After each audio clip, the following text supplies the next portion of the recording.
Mazz, what do we got this week? Okay, so we are going to go best draft classes in Patriots history. And again, I drew the line around the mid-'70s because there were just so many good drafts from that era that I couldn't leave that era out. So let's call it the last 40 years. I have two in mind, so let's see where you place those two particular drafts. Okay, now again, we're doing tiers, so the list is probably a little longer than it should be. I came up with 15-ish. I think it actually came in at 17, so bear with me. Yep. I'll try to do this quickly, though. We'll start with Tier 3 in chronological order. 1975, Russ Francis, Steve Grogan in the same draft.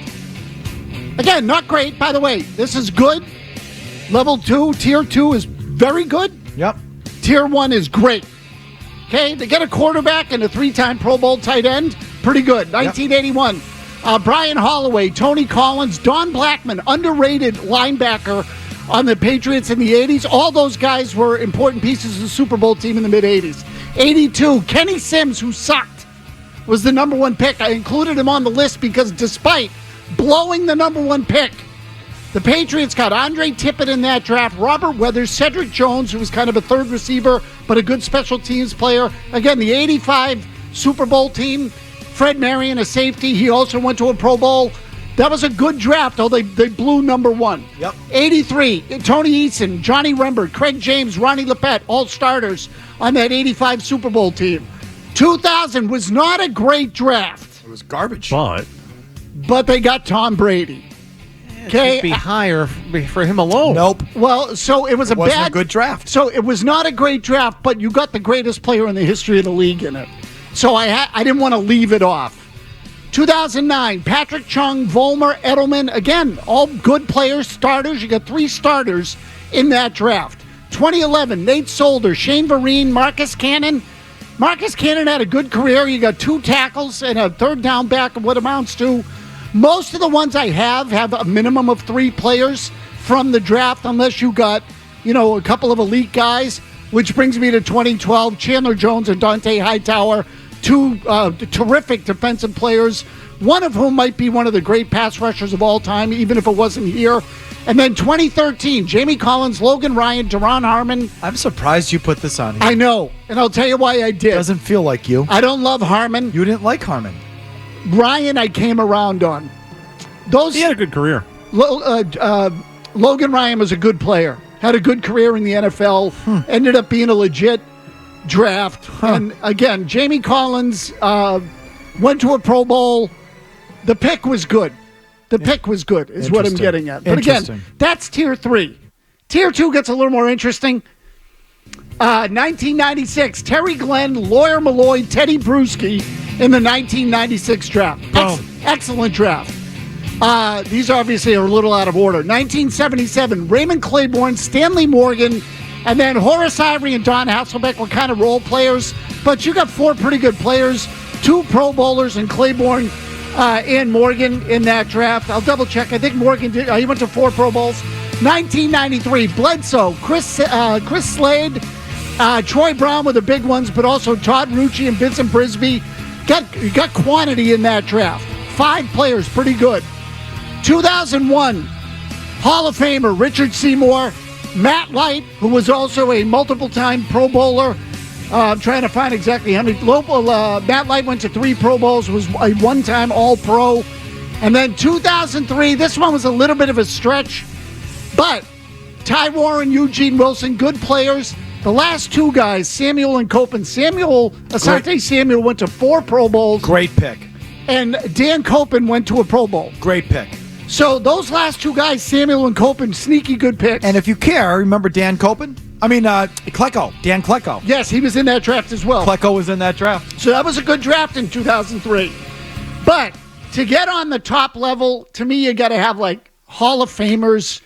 There's got to be some measure of that. There was a little bit at in Tier 2 with Seymour. I'm glad you've got the 2 years I'm thinking of in Tier 1. Go ahead. So I got 3 actually. 1995, which this may have been the grand slam of all Patriot drafts. Ty Law, Ted Johnson, Curtis Martin, and then if you want to add a couple of other guys, Jimmy Hitchcock and Dave Wohlabaugh. Starters. They were all starters. Hitchcock might have been a nickelback, but Wohlabaugh was a starting center. Correct. And I think Hitchcock started, I'm not sure. He did. He started on the opposite side for a little, on the right side. Okay. But then ended up going to Minnesota, I think, as a free agent, if I remember right. In 1995. Just think of it. This is something that It's one of the all-time great drafts. Bill Parcells drafts in order: Ty Law, Ted Johnson, Curtis Martin, and then as little party favors throws in starters like Hitchcock and Wollabaugh. And Robert Kraft says, "I don't want that guy running my draft." It's crazy. Does not get mentioned nearly enough. What a mistake. I mean, again. They nailed that Oh, draft. he got grand slam. That is the grand slam of Patriots drafts. 1976. This was the Chuck Fairbanks era, and Fairbanks did a good job drafting because, again, those teams in the late 70s and 80s, a lot of them were built under Fairbanks' watch. Mike Haynes, Hall of Famer, one of the great corners of all time. Pete Brock, I think he played center for the Patriots for 13 years, 12 years. Was a staple on the offensive line next to John Hanna. And the final pick, Tim Fox, went to a Pro Bowl as a safety. Haynes is really the big one. But you got three starters, three longtime starters, including a Hall of Famer. It was a very good Patriots draft. And this one is a little gray for obvious reasons. 2010, Devin McCourty, two-time Pro Bowler. Rob Gronkowski, Hall of Famer. And then the throw-ins, which you can subtract or add. Brandon Spikes was pretty good. And Aaron Hernandez, who was a very good player until we all know what happened, was accused and convicted of murder, went to jail, and that was the end of that. But talent-wise, they got some good players in that draft. So you missed one. Oh. I think you missed a top-tier draft class. Oh, go. 1973. 1973. You want to read it and weep? Was that Hog Hanna? John Hanna, Sam Bam Cunningham, Darryl Stingley. Yes, very good. 1, 2, 3. And I was just trying to look up if Stingley made a Pro Bowl before he got hurt. He might not have, but he was good. He was good. He was terrific. He was a good player. He was a first-round pick. So that 73 draft, I want to say that was, had they traded Plunkett by then? Because they had 3 first-round picks that year. So that might have been the Plunkett trade year. I think they did because I think you're right. I think they had traded him by then. So they had Chuck Fairbanks came in, got 3 first-round picks, and went Hanna, Cunningham, Stingley, 1, 2, 3. Bang, bang, bang. He nailed it. That boy could draft too. Yep. And they got rid of him too. I know, unbelievable. What are you doing? Fairbanks drafted Hanna, Cunningham, Stingley, Steve Nelson, Andy Johnson, Russ Francis, Grogan, the 76 draft you talk about, Haynes, Brock, Fox.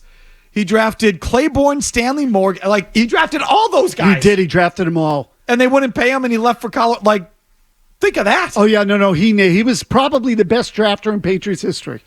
But anyway, all right, there's some draft tiers for you in honor. Let's see where last night's or this current draft stacks up with Mazz's tiers. If you like that clip, check out more videos from Felger and Mazz here. For more Patriots analysis and opinion, hit this playlist. And for all the latest from the Sports Hub, download the app at 985thesportshub.com.